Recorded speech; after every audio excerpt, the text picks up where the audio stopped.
Hey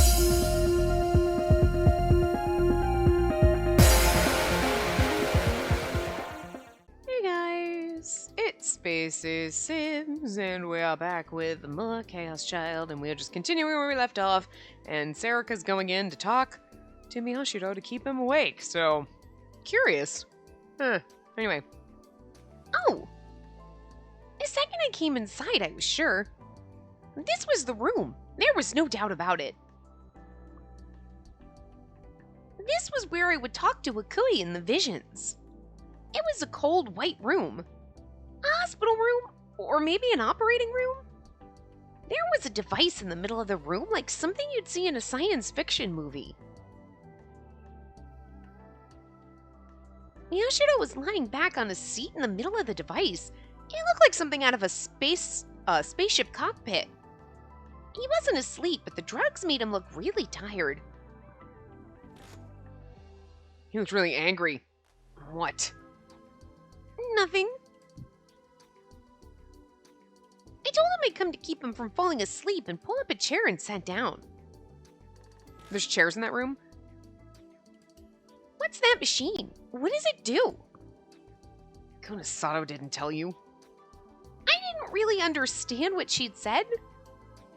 All I got was that she was going to take Miyashiro's brainwaves and that she'd use them to do something about Chaos Child Syndrome. Well, she can be hard to understand. She either uses wrong-siders for her own purposes or just leaves them behind. I'm only a wrong-sider because I can't remember, and because you guys won't tell me the things that are important. Miyashiro looked at me in surprise. Huh. You know the word wrong-sider, huh? Don't make fun of me! Well, I'd only learned it a bit ago.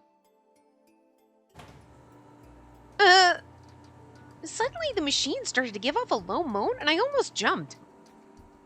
Oh, don't worry. That's the sound of the brain scan starting. Miyashiro looked up at the rings spinning around his head as he talked. It's gonna take my brainwaves and use them to create an image. Kunasato said that too. What does that mean? I couldn't have him falling asleep, so I prodded him for an answer. And the difference between me and the other patients lies in my brainwave patterns, and that's why I was able to come back.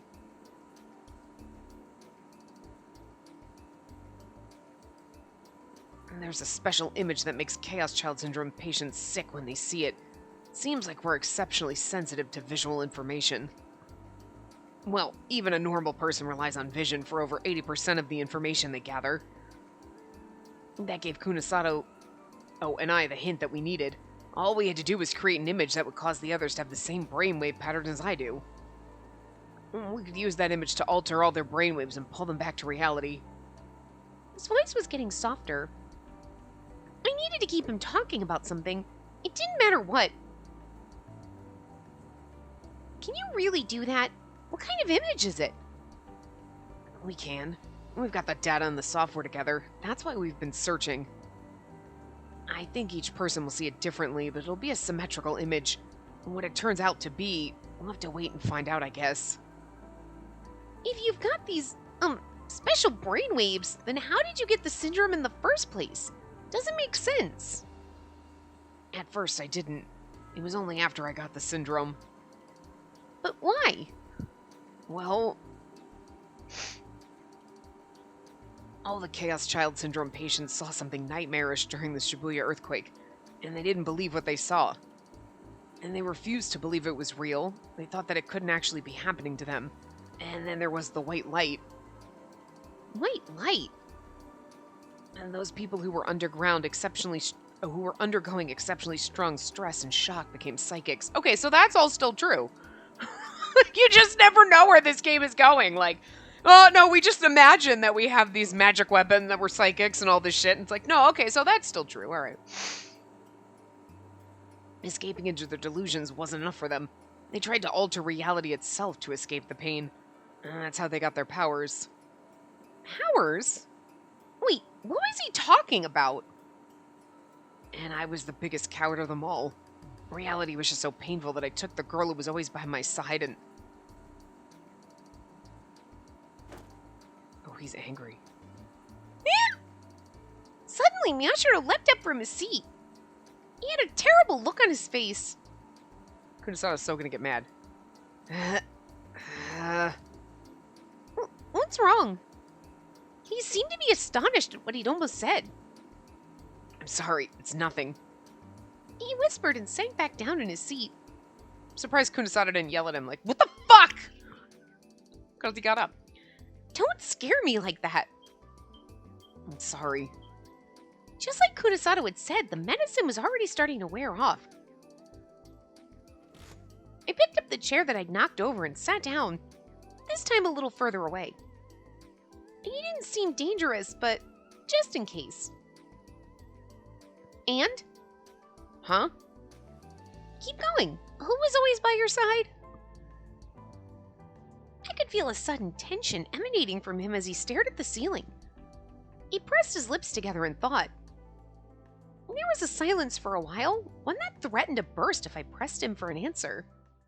But then I heard him speak softly. My best friend. He was still staring at the ceiling. You had a best friend, huh? Even though you committed all those awful murders? Yeah. In the end, she was the one who taught me that a fake reality was always doomed to fall apart someday. But that's why I was able to escape from the delusions surrounding me. I don't think the other patients have a friend who can help them realize that. Wait a second, I thought. What gave him the right to say that? The people you killed probably had close friends too. I almost said that, but for some reason I stopped. And then, like, there's this noble moment, like, right here where you're like, oh, he would do anything to protect Serica, you know? And it's like, you better still tell her the truth, goddammit. I ain't going down for her shit. Like, so it's like that, oh, maybe we shouldn't tell her the truth. No, we should. We still should. It's a really weird place that the game puts you in, because on one hand, you want the whole truth to come out, and on the other hand, you want, like, everything that Miyashiro sacrificed to be for a reason. Like, no, Serica, don't ever remember, because that's what he wants, and you want him to get what he wants. But at the same time, you're like, yeah, but no. I don't know which way I, like, this whole thing, these past few hours, it's been like, I don't know which way I want it to go. I want her to remember. That's the way I want it to go, but I think either way, it's going to be something that's satisfying and also unsatisfying about the whole thing, you know what I mean? There's always going to leave it like, but what if? So I'm curious. I'm curious when we get to the end, whichever way it goes, how that's going to feel, you know? Miyashiro's face, his eyes, they looked so sad. Miyashiro, I got the data extracted. I still have to finish copying it out, but I think it worked. Really? The tranquilizer should be wearing off. You're good to stand up. Okay. Miyashiro stood up from the seat. There was a smile on his face.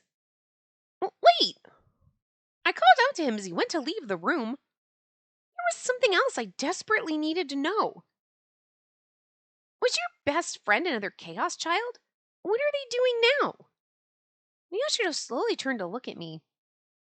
No, she was a normal person. She's dead now. She's gone.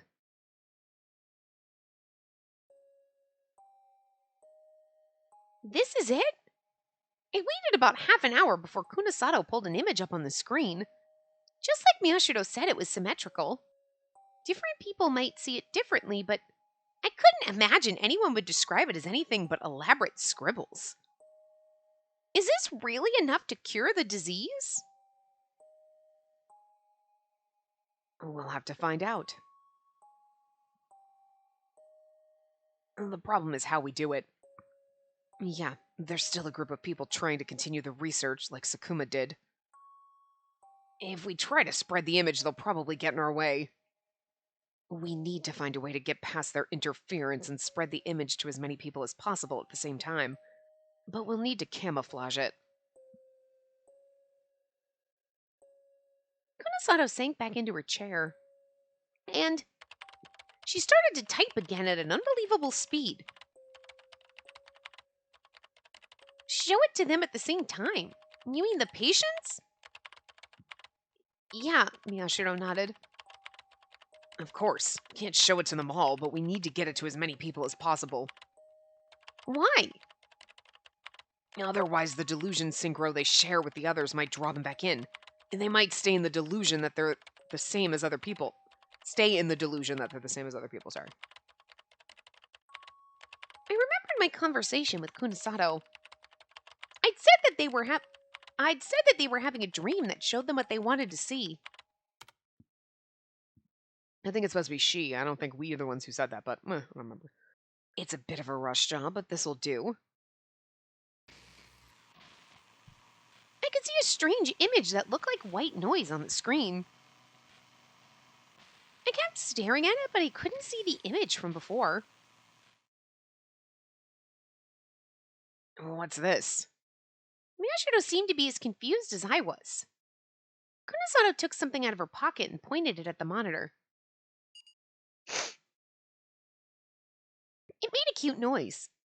A digital camera? I guess that's good enough. It's usable. She checked the LCD screen on the back and proffered it to me. She looked slightly dissatisfied. The screen showed... Huh? Sumo sticker? The LCD screen on the camera showed a slightly distorted version of the same image I'd seen before. How? It was just a picture of white noise. I see. The shutter speed. And that's right. I mixed the image into the noise for only a few frames. If you set the shutter speed to 1 second, this is how it looks. Even if the eye can't see it, their minds will still process it. It might work better than I thought, honestly. That's right. Even if someone misses the video, we can mix it in with another. Kunasato, you can do video editing too, can't you? What kind of page do you think I run? That's right, Miyashiro smiled. The video? His confession. Huh? His confession? We'll announce the time and upload some evidence to make it look like it's real, and then broadcast the confession online. And we'll mix this noise in before, during, and after the broadcast. Everyone at Hekio is sure to watch it, the same with anybody at another facility, or whose guardians are keeping them at home. Kunasato looked at him mischievously. It's a new message from the famous criminal. The vast majority will watch. That's right. Miyashiro smiled back. Oh, so that was it. I finally realized. Is that what you're after? Huh? You're helping Kunasato to get your new message out into the world? People think that you're suffering in jail after the police arrested you.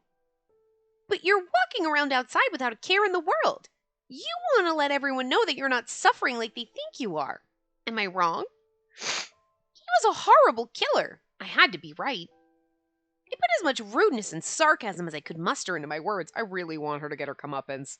She just keeps digging herself. You're like, they have moments where you're like, no, I don't want her to find out because that's what Miyashiro wanted, right? And then she says shit like this, and you're like, nah, bitch needs her comeuppance. I can't get rid of the Look, Miyashiro, I know you wanted her to just go and live a normal life, but like, fuck that shit. She had her chance. Fuck it now. We're done. Miyashiro laughed tiredly. Even I'm not that much of a dick. No, that's not true.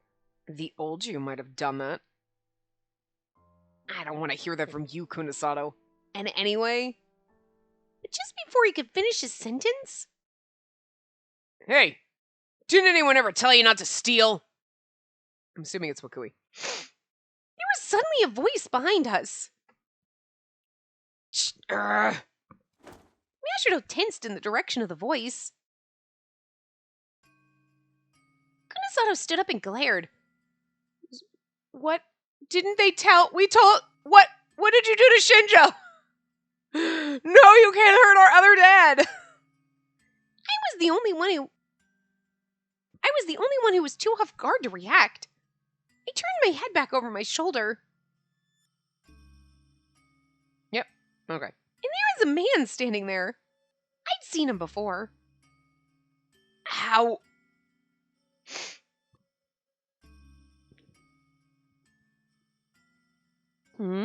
I'm a teacher at Hakio. Of course I'm here. Oh, stop, Kunasato. Kunasato froze, her hand in her pocket. No sense in taking him upstairs. There's no getting in or out. I changed your minds to work that way. There was more tension on Kunasato and Miyashiro's faces than I'd ever seen. The man laughed a little as he saw it. And then I realized that this was the man of my visions. And the man in the photo Kunasato had shown me. Shuichi Wakui. Do you need something? You're quite the blood thief, or the bold thief, wow. You're quite the bold thief, aren't you? You're stealing my data. You're the type who loses sight of everything else when she thinks she's in the right. Why not lighten up a little? I heard they hated you at that lab in America. You bastard! Oh, don't get mad. It's just something I heard. Anyway, for now, why don't we all sit down? It's tiring standing up. Something felt very wrong. Wakui wasn't holding any kind of weapon. He was a thin, gentle-looking scientist type. He didn't seem strong at all. If Miyashiro and Kunasato both leapt on him at the same time, they should be able to hold him down. And I could help a little if the three of us attacked at once. But they were keeping their distance and acting cautious, as if he was holding a gun. I'm not here to kill you. Don't be so nervous. Oh, right, he's got that weird, he fuck with your brain shit. I forgot about that, yeah. I mean, I knew he had powers, but I was like, I couldn't remember when they kept saying, all the other stuff about him, making sure that we couldn't see the doorway and all that stuff, and I was like, I don't remember his power. It was like, all right, yeah, painful, brain bleeding, dead silence. Yeah, he's pretty fucking dangerous, so never mind. You especially, Miyashiro. I'm the advisor of the newspaper club. I'd like to think we got along well. Wakui laughed as he talked. For some reason, he sounded like a con artist. Let's sit down, Onoe. When he heard that, he smiled for some reason. It was a nasty smile, like he was enjoying something. You're calling her Onoe now, huh? What? Do you know me? Stop it. Do what he says, please. Please. Fine. I sat down in a nearby chair. Kunasato sat too. She seemed like she was trying to hold back her anger even more than usual. Wakui smiled in surprise as he looked at the monitor Kunasato had been working at. I see. So you'll make their brainwaves match Miyashiro's, huh? My, it's quite well done. It's such a shame, Kunasato. You're sure you don't want to come back to the committee? Shut up. She just barely stopped herself from getting out of her chair. I've never been part of the committee. You stole my research data and used it for your experiments. Her voice was shaking. She seemed genuinely furious. And that's strange. I told you were quite enthusiastic at first. You said it was very good data. And who cares how many brain-damaged children die if it's for the good of science? You should have been happy, I think. I said shut up! She finally stood up, her eyes wide with rage. She's gonna end up dead. But the next moment...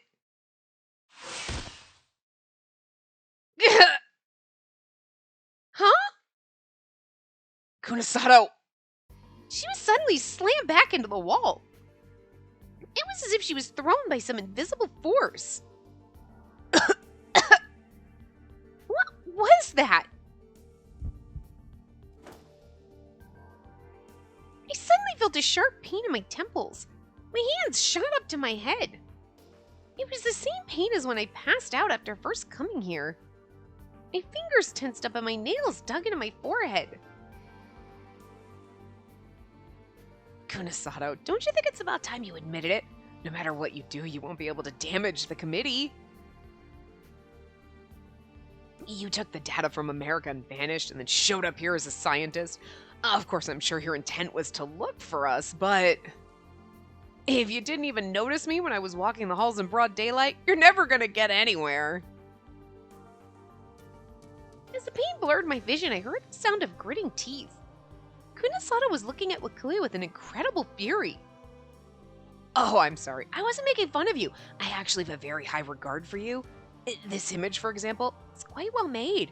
Go ahead and show it to the patients. Huh? What? Is it that surprising? Oh, I get it. You think I'm part of the same group as Sakuma, the one that still hasn't given up on Gigalomaniac research. I see. That would explain why you view me as an enemy. Wakui kept laughing. I didn't know what was funny. Am I wrong? I can't see it. But you're a Gigalomaniac too, right? Kunasato pointed to the empty space in front of Wakui's hand. That's got nothing to do with this. I'm just a man who's loyal to the committee, and the committee's orders are to clean up all the irregularities that resulted from the incident 6 years ago. You see? I want the same thing you do, so I have no reason to interfere with you. Do you understand? He laughed. To tell you the truth, at first I had the same hopes as Sakuma after he left us, the same hopes for you, Takuru Miyashiro. Huh? I feel like this is everything that Miyashiro has said in the last 5 minutes. Huh? What? Huh? You should be less confused than us, but the appearance of Chaos Child Syndrome in Shibuya was one such irregularity, as was the appearance of the psychics from among the patients. But when what appeared to be a real Gigalomaniac appeared from among the failures, I was astonished. So I kept watching you, independently of Sakuma. The higher-ups were skeptical, though. It was difficult to persuade them to postpone the big cleanup of Shibuya. Wakui seemed to be enjoying this, but Miyashiro was glaring back at him fiercely. For my part, my headache was getting unbearably bad. Psychics, Gigalomaniacs, Sakuma, each time I heard a word, my head started to throb. It's like the memories threatening to spill out, huh? Things she remembers. Something was getting stuck in my memories. Something was intertwining with my feelings. But unfortunately, you abandoned your powers. And then not only that, you recovered from Chaos Child Syndrome. The reason I'd used to persuade the higher-ups was gone and my reputation was ruined. So I'm gonna have to kill you now. I feel like that's the underlying. He's like, I'm not gonna get in your way, I'm just gonna kill you. Like, they got quite angry, you see. My ranking was lowered. I've got no money and no connections, so it wasn't easy to get this far, but... Oh, now's not the time for complaining, is it? Anyway, this city and Chaos Child Syndrome are now of no value to us. In fact, we could be in a lot of trouble if anyone like Sakuma starts up another strange research project, so if you want to use that image to get rid of the syndrome patients, that would make us very happy. This is Sakuma, but Wakui. Wakui said as he spread his arms wide. Miyashiro, Kunasato, do you understand? So don't look upset, you two. Right now, we're comrades. We all want the same thing. Let me ask you again, Kunasato. You sure you don't want to join us in our research? I refuse. There was no doubt in her voice. Only black anger. But Wakui was as unmoved as ever. That's so strange. I fail to understand it. Why does someone like you get so obsessed with revenge? Can't you look at the bigger picture? The position and power to do whatever you want as a researcher, and the money too, it's all yours for the taking. And it's not just for your own personal benefit. It's to make the next world a better one. Didn't you hear me? I refuse.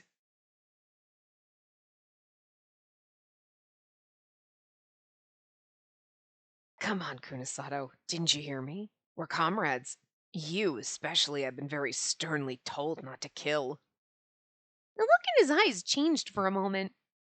I felt a shiver go down my spine and took my hands off my aching head to grab the sides of the chair I was sitting in. If I didn't, it felt like I would fall over. A stupid threat. Kunasato, however, was unmoved. Her voice was strong. Just listening to it made it feel like the terror was fading away. The position to do whatever I want? Power? How stupid. No matter how great they are, I'm sick of getting my power from someone else. It's not worth a cent. Power's something that's only valuable if you gain it yourself. Even if you're not sure what the right path is, believing in the answer and going forward is what makes you human. The grin vanished from his face. There was a wickedness in his voice that even I could sense. Was that how you originally thought?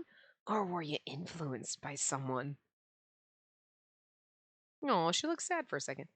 I couldn't say. It felt like Kunasato looked at Miyashiro for a moment. How unfortunate. Well, feel free to continue convincing yourself you've got one up on us while you dance to the tune we play. Whoa, that's trippy. What happened? Huh? Suddenly, Kunasato disappeared without a sound. How? She was just here! I quickly looked around, but she was nowhere to be seen. You... Don't move, Miyashiro. I'm in a bit of a bad mood right now. Move, and I'll stab you. Oh, that's right. You can't even see it now, can you? This? Oh, we can see his dice sword, though. We've never seen his.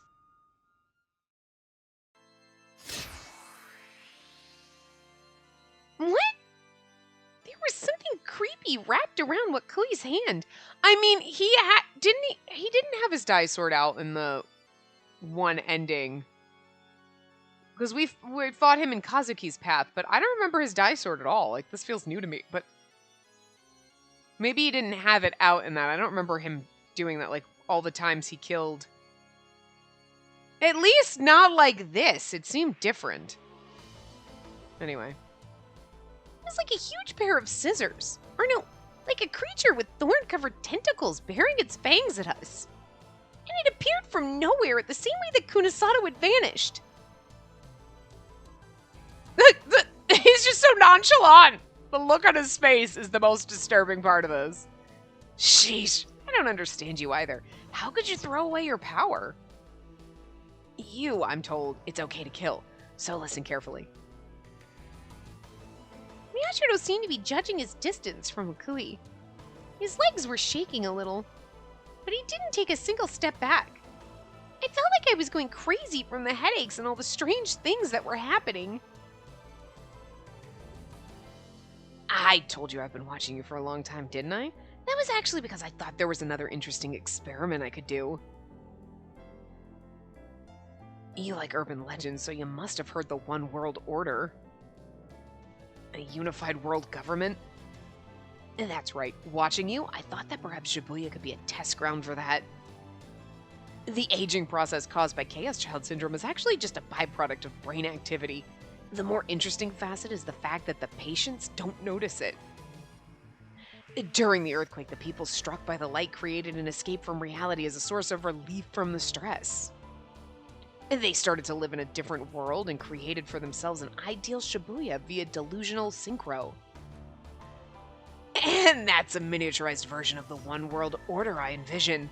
Wow, now Wakui looks so evil. It's so bizarre. They don't even notice how they've turned into old people. Instead, they continue to delude themselves into thinking they're happy. Don't you think that makes them the ideal subjects to rule over? And so I proposed an experiment, a miniature version of the One World Order. The committee was skeptical about you, but this they took great interest in. An experiment? My idea was that I could use Shibuya to stimulate just how much the ruled classes in the One World Order would be able to tolerate, sorry. Of course, it was nothing that complex. My plan was to do a new stress test on the syndrome patients. Little by little, I would cause incidents that would disrupt the peaceful lives they built up via the delusion synchro here in Shibuya. And then, at what level would their stress values reach the maximum?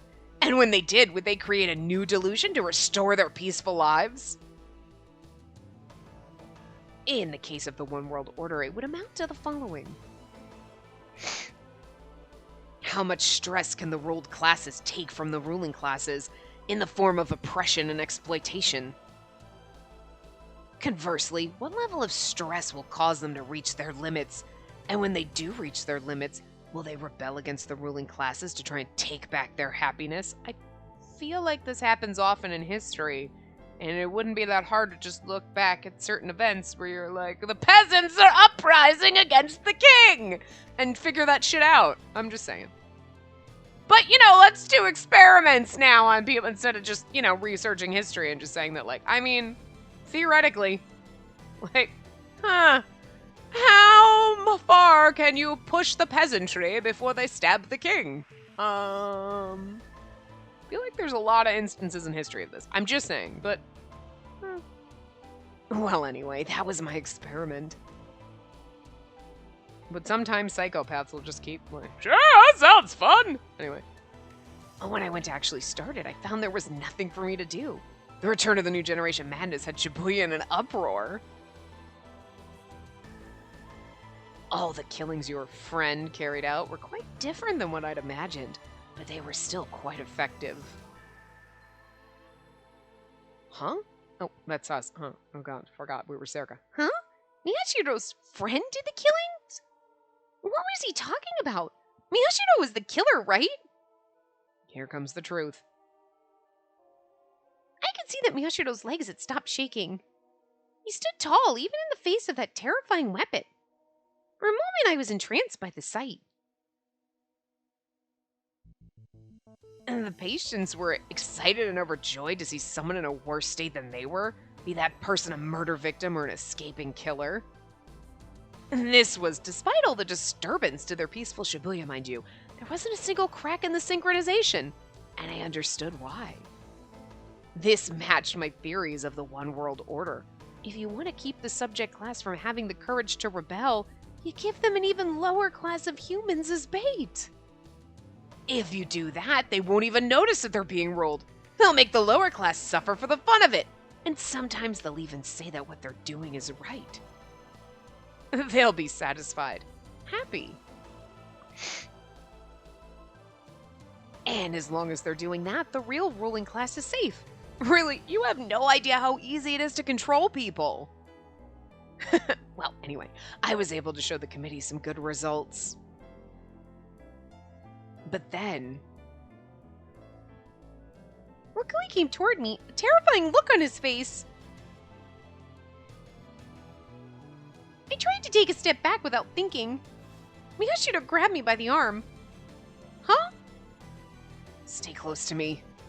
Huh? No! Let me go! Just do what I say for now. No! I'm scared! I don't know what to do! Miyashiro, you ruined everything. The Gigalomaniac matter as well as my One World Order experiment. As I said before, I was blamed rather harshly for not dealing with you sooner. I never thought they'd lower my rank so much. Because of you, I might not make it to the next world, Miyashiro. You're like, the next world? Okay, well that's an interesting sequel. When I saw the weapon in Wakui's hands, for the first time, I realized I might die. Is he gonna kill me? Is he really going to kill me? Death had never really seemed real to me. I hadn't even thought about it. But now it was right in front of me. The huge blades in Wakui's hand, and the eerie light it gave off were pulling me deeper into the terror. Will you give me an answer I can be satisfied with? Why did you choose to go back to reality? You won't answer me? Then... Wakui looked at me. Maybe it's not too late to bring you back. blades were pointed at me. I feel maybe we did. I just don't. I feel like whatever look we got at Wakui's dye sword and Kazuki's route just wasn't the same, and it was a different angle. Because I mean, that's would have been what he used to chop off Kurusu's head, but I don't know why I just don't remember it. Like maybe we saw like this aspect, but we just didn't see the whole like. Sounds really creepy to be like the length of it. Weird. Anyway. He opened up like the jaws of a shark to devour me, because then I kind of almost feel like, did we see him grabbing onto something like this? Like, his dye sword has like a controller ball in it. Like, I don't know. I can't. Part of me wants to be like, maybe we did, but I'm like, but I don't remember, but I don't think so. Like, I don't know. And a white light sparkled between them as they got closer. Ah! There was a loud throbbing noise in my head. He ain't gonna kill you. He's gonna bring back your memories. My whole field of vision suddenly shifted. I put my hand to the wall to try and steady myself, but it wasn't the wall. It was the floor. I'd fallen to the ground. It hurts. I held my head. The pain was so bad I couldn't sense anything else. One vision after another came flowing inside of me. It felt like my head was being ripped open, as if my memories were being forced to come back. Well, here you go. What was this? Where was this? Who was this? No, I knew all the answers. What? I knew? That couldn't be true. It had to be true. I'd seen them before. No, I've never seen them before in my life. I clutched my head in my hands, confused. I curled up into a ball and moaned. I don't know. I don't know. I don't know. I don't know if these visions are real or not. I don't know anything.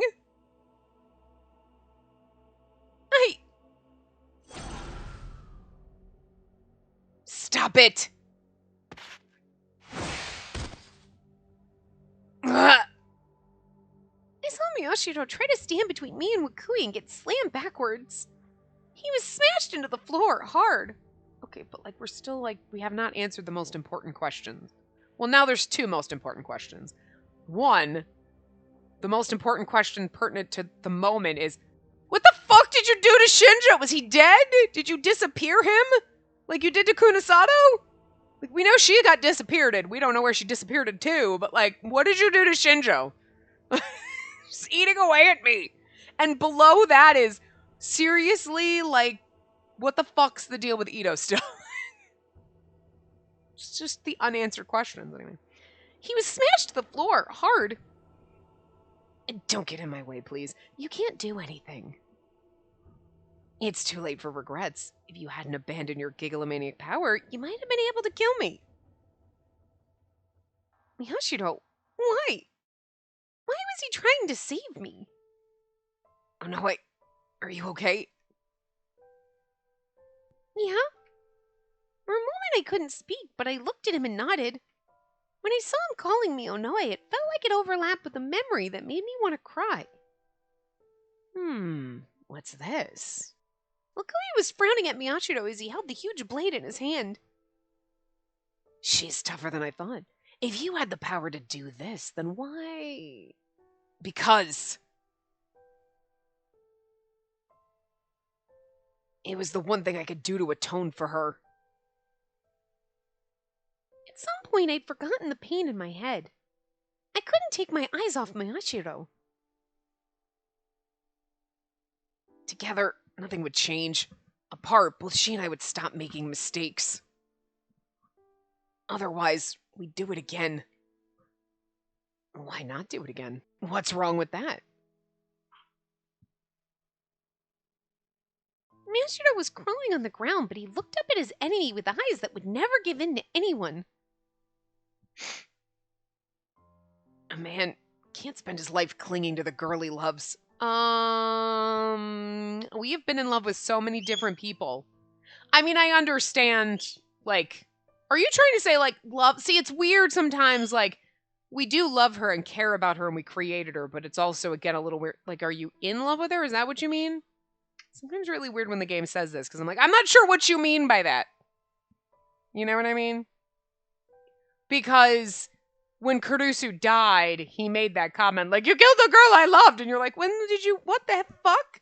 And then in her route, it was like, we're friends, we're family. There was really not a lot of, there wasn't romance going on. And now we're saying, and it's like, Miyashiro, I'm going to need you to pick a fucking lane, buddy. Like, especially because the entire time in the game, it was like, no, she's like, we love her like a sister, like family. You know what I mean? But not like, hey, baby. Yeah, like, we're not that kind of in love with her. So it's weird when they throw in love like that, because I feel like the context is lacking in English. You know what I mean? But, whatever. That's your reason? Even when Wakui looked at him with a wry smile, he didn't flinch at all. There was no sign of shame. Is that reason not good enough? You people think you're gods. Maybe you just can't understand human feelings. Why not try it then? Try it? You can kill me whenever you want, right? So why not test me? If you're right, someday I'll go back. But if I'm right, I never will. Why not try and see who's right? Miyashiro stood up slowly. Oh my god, is this where Miyashiro dies because we're not him anymore? This is gonna suck. He's our main character! You can't do that! You can't do that except for in a bad ending! Wait, what? Without anyone's help. You really think I'll agree to that? You will. You want your rank or whatever it is back, right? You're pathetically clinging to the committee so you can survive in the next world. And then why not keep watching me? The real irregular who disappointed you. If I ever do go back to being a gigalomaniac, I'll help you with whatever you want. You can claim all the glory. So you're gonna play a game with me and bet yourself is the prize? Yeah. This whole thing was a goddamn game from the start. Of course. I have no intention of losing. I'll struggle to the last second. Miyashiro, you're a truly interesting person.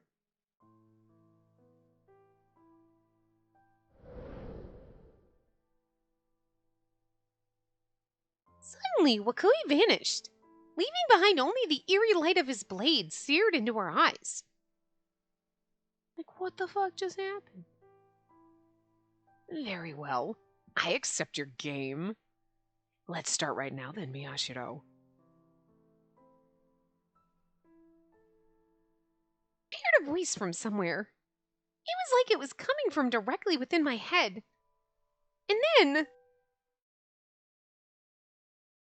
everything went quiet.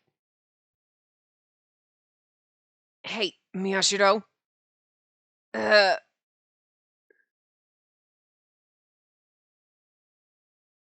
Are we still... There's the weird thing is, I was almost like, did we just transition to being me? Like, I don't know why I got the feeling we transitioned to being Miyashiro, but I think we're still Sarika, but why did it feel like that when it was like suddenly everything changed? Like, he's like, I'll play your game. And then it was like, I heard a voice in my head, and it was like, I don't know why in that moment where like Wakui vanished, and then that transition, I don't know why I just felt like we switched characters. I don't think we did, but like, am I the only one who got that feeling? It's so weird anyway. Suddenly, Kunisada was back just as quickly as she disappeared. It was as if she'd never left. Are you okay? Yeah, was all she said. She was biting her lips, perhaps frustrated at how much stronger her opponent was. Where's Wakui? He accepted my proposal for now. I think we should be okay for a while. But more importantly... Miyashiro pointed to the PC and Kunisada leapt at it. The image is safe, but damn! He got us. All the data on the committee is gone.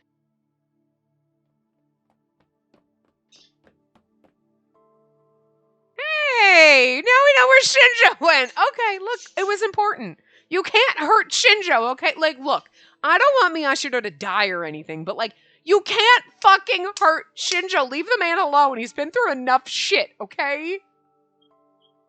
Just leave the poor man alone. He's just so haggard. He's so sad and tired. The man looks like he's about to give up. Like, Shinjo is the real MVP. Close second is Ito, which dealt with like us being a dickhole to him and then being fucking brainwashed into killing our sister and like just got a really bad rap. Poor Ito. I decided to be your friend, Miyashiro, and this is what I get. I know it's a thankless job. I feel bad for these two. Everyone else were like gigalomaniacs or whatever, so it's like, you got yourself, shit just happened. Life sucks for you, it sucks for me, but like, what did Ito do? I'm still trying to figure that out. Hey, are you okay? We can ask you the same question. Yeah. All of a sudden I couldn't get in. What happened? The sound of fingers on a keyboard echoed off the walls. Kunasato grimaced. He physically destroyed just the important hard disks. There's no way to restore them. Damn that Wakui! Wakui was here? Miyashiro nodded. I'll tell you the details later. Thought he killed you, Shinjo. This is where you just run up and hug him. He's like, what are you doing? I thought you were dead, man! I did think he was maybe dead. I was like, what did he do? Did he disappear him? Is he dead? Don't hurt him. Especially because if it's an off-screen, like, oh, by the way, I killed him. What? No, we didn't see him die. You can't do that. I need to see him die so the impact hurts me. Because otherwise it's like, nah, he's just somewhere else. Living on an island somewhere. Like, I don't remember how I got here, but okay. Anyway. First, let's do what we came here for. Kunasato, you can take the video with that camera, right? You're going to make your confession here? Yes, Wakui, the committee, they aren't coming back here. I want to end everything to do with Chaos Child Syndrome as fast as I can. Kunasato bit her lip once more and sighed a little. Shinjo, let's do what he says. Get some people together to carry out the brain scan device. We might be able to find some clues from it. Sure. The detective seemed a little annoyed, but he must have been used to being talked to like that, because he went to the other room. Yeah. He's like, fucking teenagers! That's why Shinjo is the real MVP. He's gonna deal with these assholes all day. And all of us are assholes in some way or another. Look, I love all the characters, but like, we assholes. Poor Shinjo. Miyashiro was looking at me. I tried to tell him about all the fragments of memories I'd seen, but just as I opened my mouth, he motioned for me to stop. Oh no, wait. What? Thanks for taking us here. Sorry for scaring you like that. It's okay now. I don't care about that. But those memories... And the rest of this is our job, so... Miyashiro looked toward the exit. You can go, he seemed to say. No, that wasn't it. Go home, his eyes said. Does she never find out the truth? I had to ask. Or he's gonna confess, something's gonna happen, he's gonna die, and then she's gonna remember everything and then be like, no, he died and confessed for me. That would be the real kick in the face, wouldn't it? To like all of us. To Sarika, to Miyashiro, to fucking everybody. That is like the game's like, go fuck yourself. You played this and you liked the character. No, everybody died. Everybody's miserable. No happy endings here. Seriously. Like, none. I had to ask. I had to find out for sure. But my lips wouldn't move. The words wouldn't come out. Why? Why was I... Miyashiro, let's do this. Right. Miyashiro turned his back and began to ignore me. He followed Kunisato's instructions and put a chair up against a wall. What do I say to attract the most attention? Don't ask me. You're the one who committed the murder, supposedly. Say something that sounds like a murderer. Supposedly? My headache had almost gone away when Wakui disappeared, but it started to get a little stronger. My head was throbbing with pain, and for some reason the pain was eating into my heart. he's doing his video and that's when she busted. I'm the one who did it! Ah! That'd be great. Kunisano's like, works for me, I don't give a shit. And then why not try saying something about how you hate the whole world? Oh, why is Miyashiro saying that? And then why not try saying something about how you hate the whole world? Sounds good. We'll go with that. The two of them had stopped paying any attention to me at all. I staggered toward the exit as if trying to escape from the headache.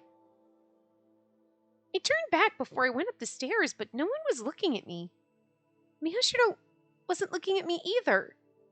I left the basement without saying a word. It's not my fault that I did this. It's the fault of our sick society. I could hear him speaking into the camera below. I was getting further and further away. I was staggering unsteadily as if I was in a waking dream. But I had succeeded in my goal. Cardusa would wake up now, and then I could ask her about me. She's gonna wake up and be like, "You stabbed me, you bitch!" Huh? Me? Why was I going to ask her about myself again? Everything felt so hazy. I couldn't remember. Well, it didn't matter. I should just do what Miyashiro said and go back home. My head hurt. I probably wasn't feeling well. I needed to go home and rest. Where is my home again? Whoa, we did a real number on her. What the hell happened? Oh, right, Yokohama. Why I'd come here, what the results had been, and even how I felt right now, I didn't know any of it anymore. I was walking through town. It was probably the slowest I'd ever walked in my life. As the sun started to set on the city, I kept having trouble walking forward. But I couldn't stop. I realized that I wasn't supposed to be here. So I forced myself to keep going. For some reason, once I got away from Miyashiro, my headache stopped. It was as if his very existence was the cause of it. Oh, right, today's... I looked at all the happy girls and remembered. February 14th. Valentine's Day. The day when girls told boys they liked them. I hate people like you, and now I'm thinking about him and how much I love him. Well, I mean, that's a memory, deep down. I hadn't really been thinking about it when I said it. It wasn't often that you told someone to their face that you didn't like them. No, you said you hate him. That's different than not liking. Like, I don't like this person. I hate this person. Two vastly different things, Serica. Let's be real. You only realize what you really want to say after you've said goodbye. Was that a line from a movie? Who did I go see it with? I laughed, even though I thought it was stupid. I was happy now. I bet the old me was a nasty girl who hadn't been happy at all. But now I'd forgotten all about it. I'd forgotten all about it and I could be happy. That's right, I was happy now.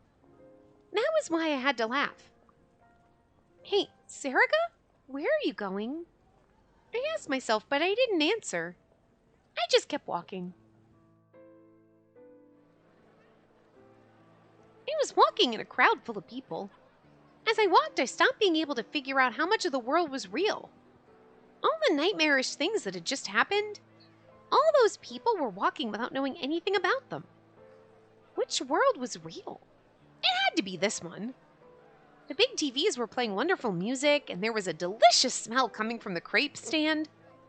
This was the right world, the fun world. It had to be this world. But I knew that this was a lie. But I pretended I didn't, and I kept smiling and walking. I was a liar. Someone who was honest with themselves, like maybe a child or something, might have gone back to that basement. Because this town, this place, it should be so much fun, but it felt so awful.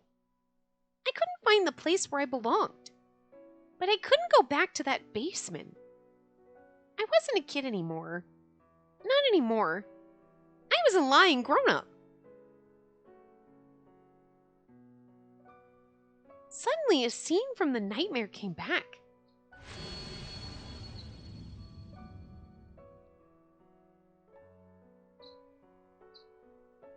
It's like this ending is like the flashback of like all the CGs and backgrounds. Like, The fragments of memories I'd seen there, they were scattered about like the pieces of a puzzle, and they were eating away at me. And beyond them, I remembered a tiny little feeling. Do something about this, please? There was probably no way to get it back.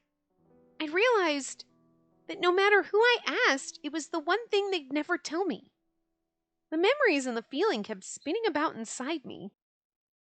I wanted to go back there, but I couldn't.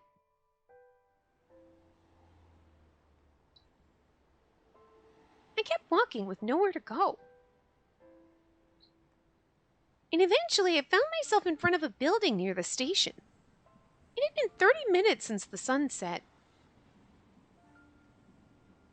What was the name of this place again? Icario? I looked up at the tall building. I couldn't tell how many floors it was. I couldn't remember ever coming here, but my body went inside without hesitation. she's going to the theater cube. I stepped out of the elevator and saw a pretty theater. I could see a poster for a musical on the wall. There was a picture of it on... there was a picture on it that I'd seen somewhere before. The soiree was just about to start. Hey, we still have things. Wait, is that what we do? Yeah. Soiree. Theater lingo that refers to a performance held in the evening. A daytime performance is a matinee. Huh. I mean, like, you've always called, we're gonna go to the matinee. I've heard matinee used for, like, theater and stuff, but I have never knew that when it happens in the evening, it's, we're going to the soiree. I've heard matinee before, but never soiree, and I never realized that it's like, it'd be like, heads, don't know what the other side is, it's something, and hot is, what's the, like, not knowing the opposite, like, never realized. It's like one of those, like, whoa. There's a matinee and a soiree, like there's a night and a day and a hot and a cold. Didn't even know that was a thing. Wow. Cool. You learn something that should probably be common knowledge every day, but like... Well, the weird thing is I don't think if people were like, what is a matinee? You're like, you know, the thing you talk about it when you're going to the movies. It's just a thing, a movie term. Like, because you talk about, well, it means a theater term, but like you talk about it when you're going to the movies. Oh yeah, we're going to the matinee. Like, I don't know.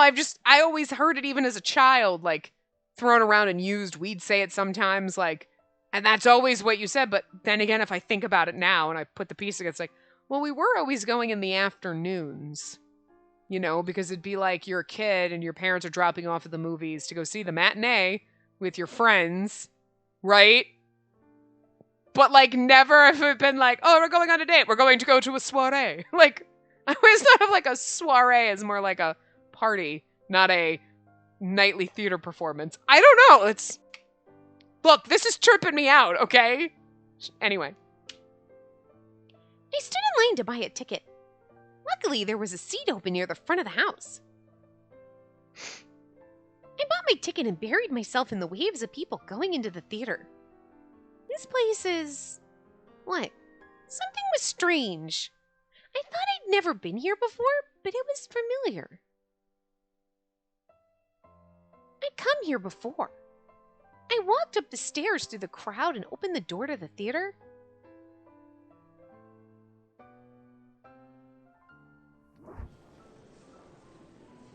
And when I stepped inside, I heard a sound like something bursting within me. Something snapped within my head. Her little poofy shorts are so cute. I walked toward my seat. I slowly weaved my way through the other audience members going down the steps of the corridor. The curtain was lowered, and on it there was a projection with the name of the musical and an illustration on it. But what I was seeing was an empty theater. An empty stage lit up by bright lights. I sat in my seat, and after a while the buzzer rang and the curtain came up. The orchestra played a low sound that echoed in the pit of my stomach, and the cast came up on stage. But my mind was still seeing the same thing. I was still looking at an empty stage. Is this where On stage, the actors started to pantomime rowing a boat. They were creating a delusional world on the stage filled with things that didn't exist. But I was seeing a different world. It was the world I'd lived in before. The musical kept going, but the empty stage that only I saw didn't change. My memories ached. My feelings threatened to overflow. I'd done something here with someone. The sadness from when I talked with them was filling my heart. The pain in my throat when I screamed at them was coming back to me. It's like we're at time, but like, I just feel like this scene might go on for a bit. You know what I mean? Like, here we are seeing nothing, and this is where our memories come back. So I'm going to stop it here. We will continue. I feel like we're coming to the conclusion, but it could be like 2-hour conclusion. Because, like, remember, the Common Route end. It took us like 6 days to get through fucking, like, it was like 70 hours. Half the game was literally once we got to the theater, I felt like. It just kept going. You're like, holy shit, this is the longest ending ever. So she could get her memories back fast, or they could go through and literally remember everything and spend 6 hours. Who knows? But we'll find out. So we will continue in the next part and see what happens. So I will see you guys next time. Remember to give the video a big thumbs up and subscribe to see more.